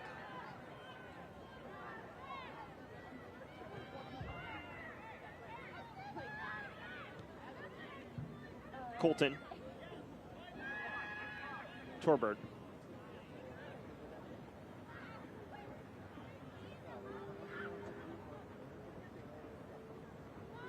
Well, Erica, we talked to Omin Namazi in the lead up to this match, and he mentioned that he wanted more consistent play out of both of his goalkeeping options in Aquino and Gottschalk. Tell you what, Gottschalk has hardly put a foot wrong so far tonight. Exactly. She's been very clinical. She's been disciplined. She's been good on services, too. She has that awareness of when they need to play out of the back and when they need to go direct. And when they do go direct, they are able to find their aerial target. So she's had a really well match so far. And if she can continue this and get the team the shutout, then that bodes well for her confidence, not only for herself, but her entire team going forward. She's kept just 1 professional clean sheet. Last season was the Fort Lauderdale United reserve goalkeeper. Opened this year as DC's reserve, but starting to play a more prominent role as Omin Namazi moves through his options, and the opportunities open for her as well because they signed Sarah Delco on loan. She suffered an injury after just 1 appearance, so they've been forced to go through something of a revolving door themselves. It's not quite the 5 goalkeepers Tampa Bay's played, but there's certainly a number of different options they've juggled.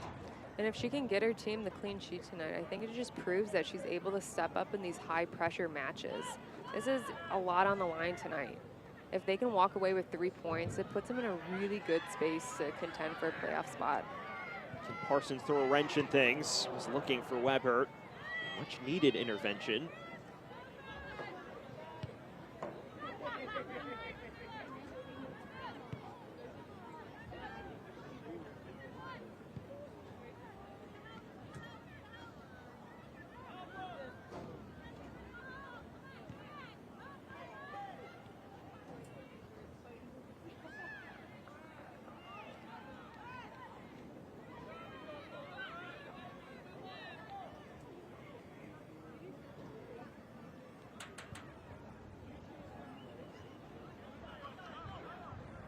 Walker chasing after this. Has been a handful all night.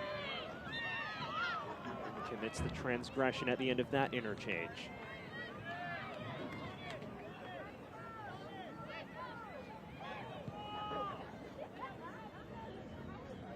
Flick on header towards Parsons. Corner on the way. Tampa continuing to press the issue. And it is another corner presented by the Baldwin Group, which is the proud presenting partner of the Tampa Bay Sun Corner Kicks. Protect what's possible. Can they procure something from one of these corners? They have accrued many. Outswinging this time. Falls to Weber. Now Gaillard. Carving out space. Can't get it beyond Torbert though.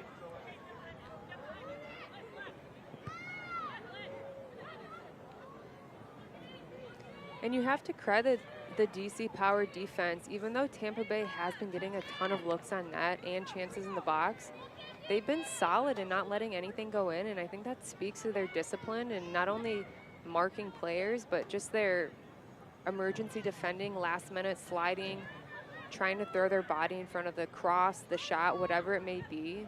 And that's what Coach Namazi wanted out of them. And even though Tampa Bay does have that momentum right now, you do have to credit their discipline on defense. They've certainly been obdurate, and they haven't conceded many opportunities. And you saw the stat that our brilliant producer Joe Anio just dropped. 5-1 shots advantage for Tampa Bay in the second half, but only about 1 or 2 of them have even really troubled Gottschalk. Exactly, and they are letting up a lot of set pieces and corners, but as long as they're able to stay disciplined and marking and disciplined in the box, then they can manage those. We're hearing that only 1 of those 5 shots from Tampa were on target. So yeah, and that also has to go to final product, end product, how clinical you are. Understanding what surface of your foot to use, what texture to use, where the goalie is, where you're gonna hit this shot, and just hitting blind shots is not good enough in this league. Jamona at the center of that interchange. And you can tell the Tampa Bay players are frustrated. They've had a ton of chances, and not being able to see one of those fall can be frustrating, especially when you feel like you're the better side, especially the second half. Oddly enough, these are the 2 top teams in terms of hitting the woodwork this season. Now Tampa is level with DC in that category for most in the league. As Tampa Bay Sun makes 1 further change.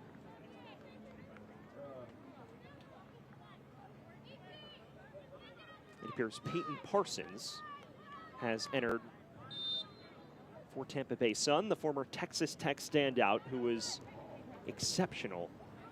And she will replace Brooke Hendricks. That's a clear statement of attack-minded intent now from Denise Schulte-Brown. Absolutely, them going to a 3-back and just pushing numbers forward. I think it's the right move.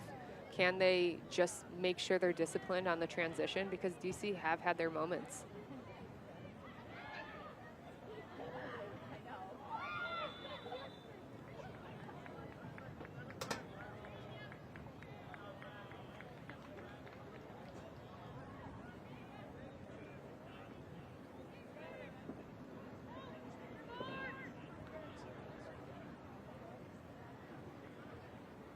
Yellow card shown for Jordan Listro.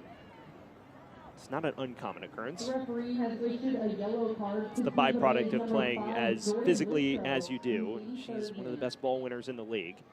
It is, and especially when you wear the captain's armband, you have to make that statement. You have to be aggressive, and you have to lead by example, and putting your body on the line and kind of making those crunching tackles is kind of part of the job. This is a chance for DC to take some pressure off of the back line. Bagley arcing it in. There was contact in the area and some half-hearted appeals for penalty. They were waved away rather quickly by Laura Rodriguez, her lead official. But Doya already heading towards the corner flag at this point.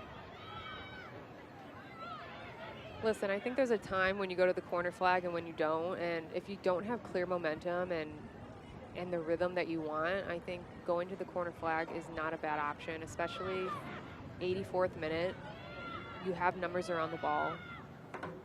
I don't think it's a bad idea. It's played into the area, and it does force Wagner off her line. Oddly enough, one of her first involvements the entire second half. Tampa looking to push quickly.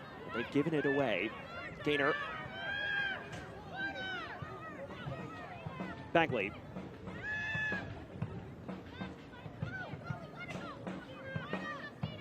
Gainer again. Turn from Bedoya.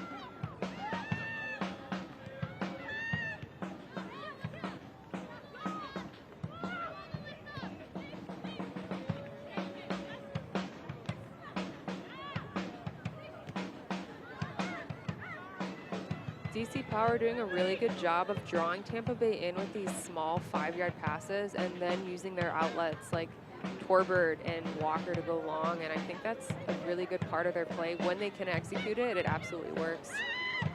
It feels like that's allowed them to take the sting out of this the last 5 minutes or so as well. Exactly. I think they recognize that the momentum was not in their favor, but then also not conceding can give them a little bit of confidence. Like, they were able to weather the storm. Now they can play a little and take the pressure off. Eddie Parsons was looking for Peyton Parsons. Now a ball for Parsons to chase.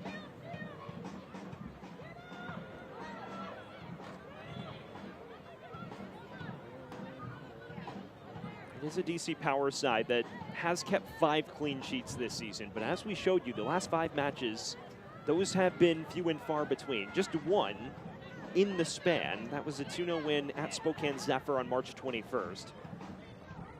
Since then, 7 goals allowed the last 3 fixtures. Weber into the quarter of uncertainty, and Gottschalk again is there to collect.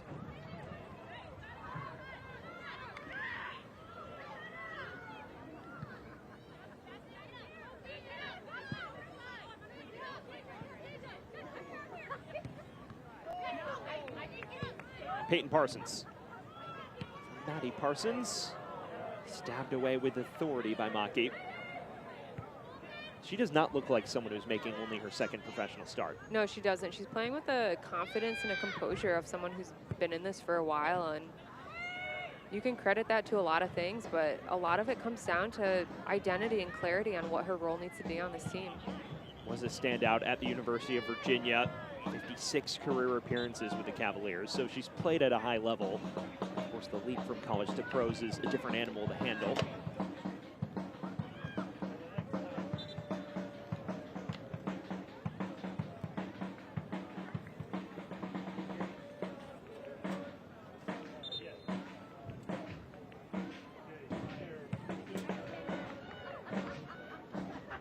Closing stages now as we inch towards the 90-minute threshold. Loza Ibarra will exit. She has made her impact felt. The scintillating assist on the opener, and she'll vacate to a deserved applause from her teammates. Substitution for DC, entering the match, number 8, Alexa Fraley. It's Alexa Fraley who replaces her. 30, Rosa Gaynor. This comes in the 88th minute.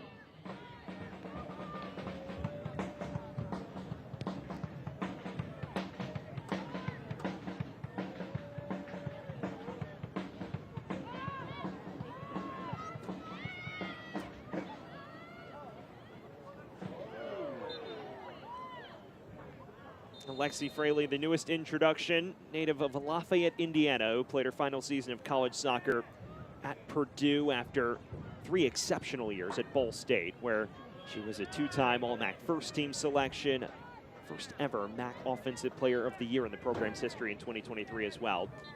Now this is her opportunity in her first pro season, joining DC Power in January. It's appearance number 10, primarily as a super sub. See what impact she can make before the night comes to a conclusion. Walker holds up, and there are runners in behind for DC Power. It's a well-weighted ball to Fraley. Drives at the substitute Haugen. Wins a throw in disciplined fashion. And I think that's good awareness from the sub. She recognizes where the game's at. Yeah, she's fresh legs and probably hungry to get on the score sheet, but she knows that her team really needs to just manage the rest of this game right now.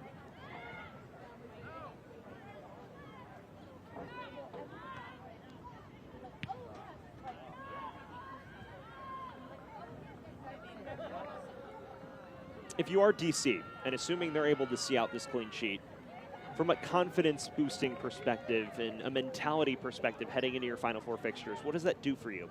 I mean, it's everything. Not only are they able to get a shutout and 3 points on the road, but they're able to do it in the way that they want. They're able to play their game, they stick to their principles, play their philosophies.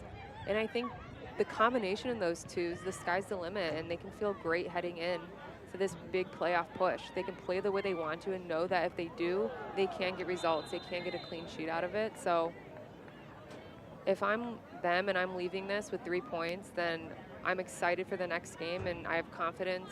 I have a little bit of swagger in the way that we play and momentum.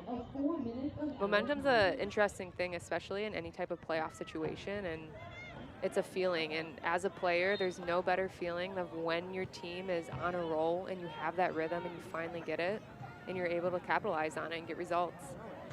4 minutes of stoppage time separate us from full time. And you mentioned momentum, just 4 matches left on the docket for DC. This result, assuming it holds, will pull them 3 points south of Dallas Trinity. And keep in mind that while Dallas will have a match in hand on them after this weekend, they do play on May 1st in DC. 3 of the Final 4 fixtures for DC Power at home, and despite the fact that their away form is better on paper, those are 3 key opportunities to pull themselves into the playoff chase. And there's one final yellow shown towards Tori Hauken.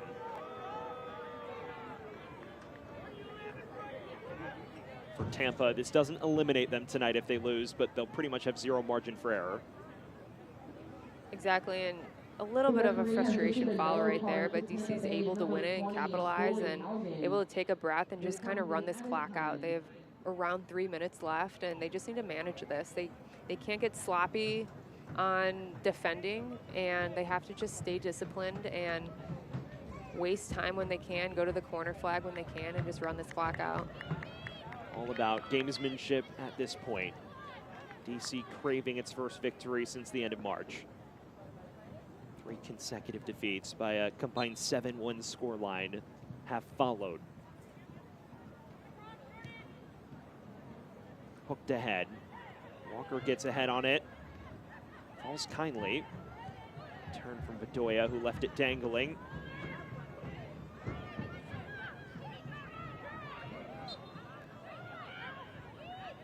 Midway through the added 4 minutes now.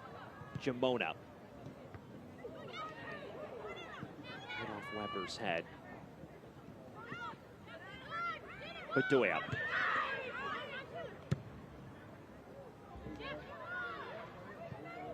Maddie Parsons. Ranges beyond Maki. Just awaiting support now.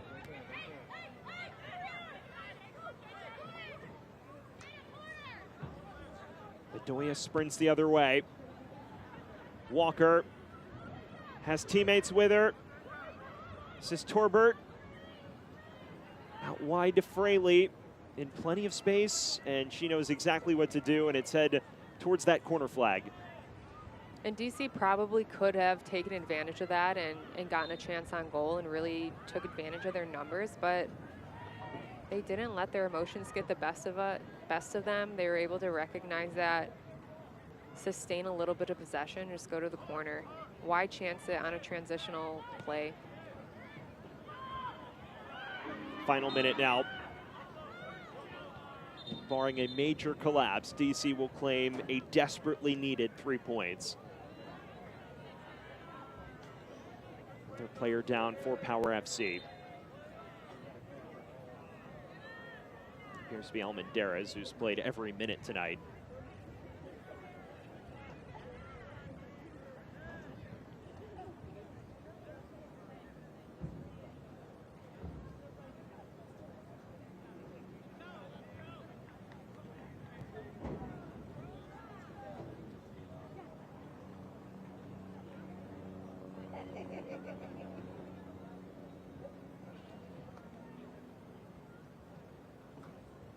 You have to feel for her. She's run up and down the pitch relentlessly all night.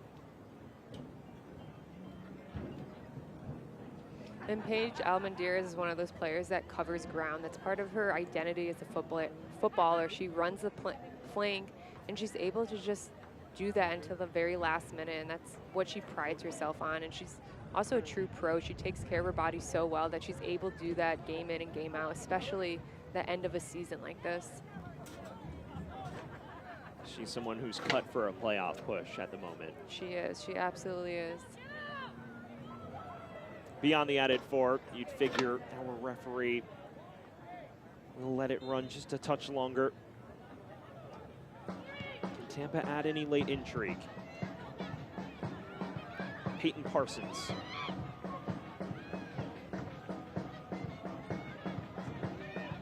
Listro.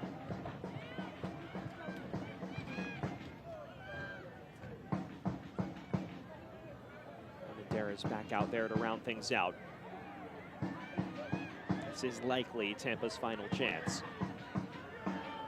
Jamona loses it out of play.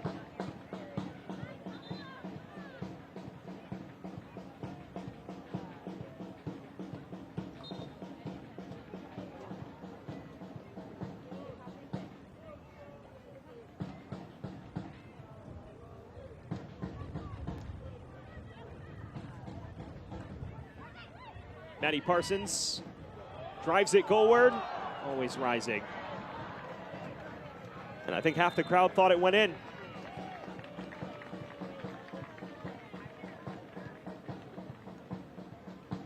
Last change, Madison Mernon will round things out for DC Power, excuse me. She replaces Paige Almendiz. It's likely the final change of the match for either side. Mernon usually regular starter. Almendiz will get an early breather.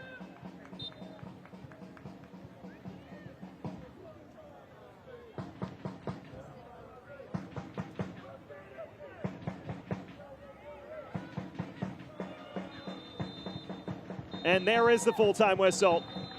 Comprehensive from DC Power. A pair of first-half goals power them to a 2-0 victory, and they push themselves right back into the playoff hunt. DC Power can walk away with their heads held high. They were intentional with their movement tonight. They were clinical when it mattered in the attack, and they were very disciplined on defense. I think they can go into this playoff push feeling confident in the way that they play.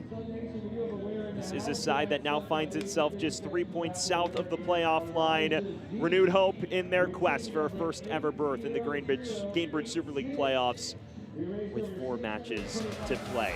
That is where we'll leave things for now. We'll take a quick breather here from Tampa Bay. When we return, a look back at an eventful 90 minutes where the visitors DC Power notched their 6th road victory of the season and climb into the playoff chase. Stick with us. Fans will have players signing autographs near the team entry tunnel at the southeast corner of the pitch. Head on over and collect your favorite player's signature, snap a photo, and share the Sun spirit up close. Don't miss your chance to meet the squad. We'll see you over at the tunnel.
Welcome back to Tampa Bay. We're at full time in the Gainbridge Super League. DC Power notches a critical victory in the playoff chase away from home.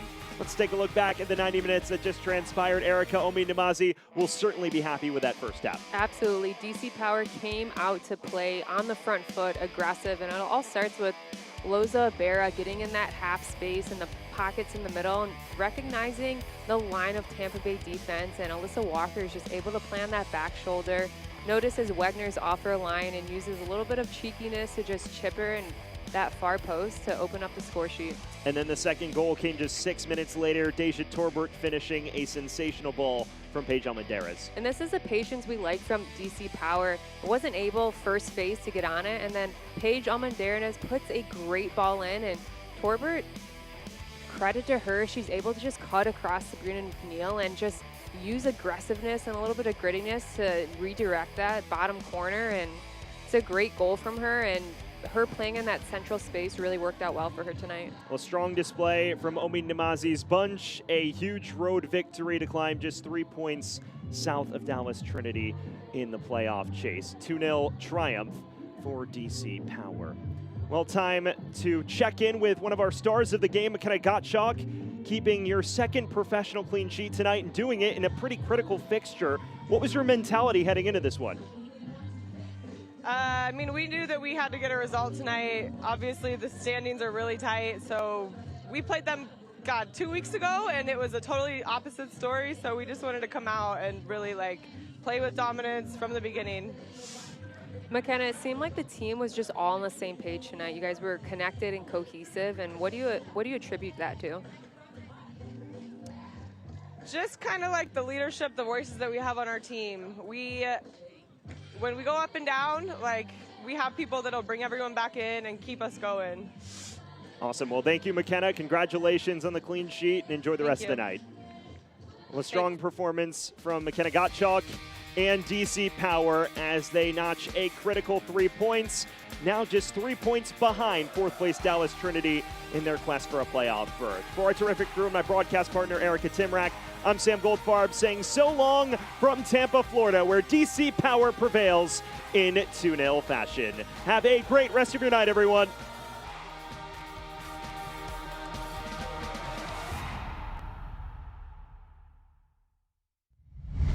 This copyrighted telecast of the United Soccer League cannot be retransmitted, rebroadcast, or reproduced without the express written consent of the United Soccer League.